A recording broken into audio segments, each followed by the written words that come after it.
Comunicare al turista oggi è importante attraverso anche i nuovi media, ma è anche utile relazionarsi tra chi fa l'accoglienza turistica da un lato e di chi fa informazione dall'altra. Il turista non deve sentirsi tradito dal messaggio pubblicitario che ha ascoltato, ma deve trovare realmente quanto gli è stato promesso attraverso quanto ha potuto recepire dai vari mezzi di comunicazione. Un nuovo modo di raccontare e far conoscere le bellezze dei luoghi. Negli anni il messaggio pubblicitario si è evoluto, anche considerando i nuovi media come i social, ma anche quello che arriva dai mezzi di comunicazione tradizionale come la radio, la TV e la carta stampata. Un mondo insomma in continua evoluzione che però deve attrarre il turista con proposte concrete, reali e veritiere. Formazione secondo me è evidentissima, no? Si è passato da un concetto diciamo statico, chiamiamolo così, a un concetto molto dinamico.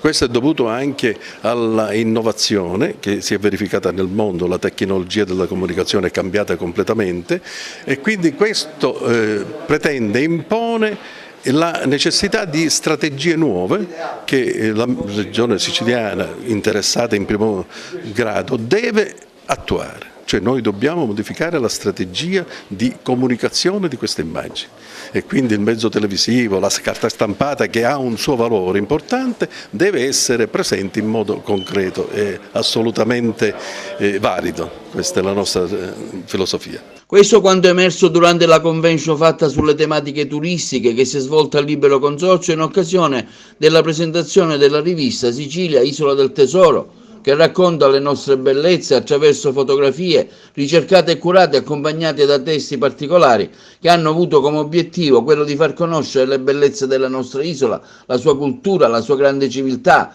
le testimonianze che la storia ha lasciato, curata dal dottor Agostino Porretto, già direttore generale dell'assessorato regionale al turismo.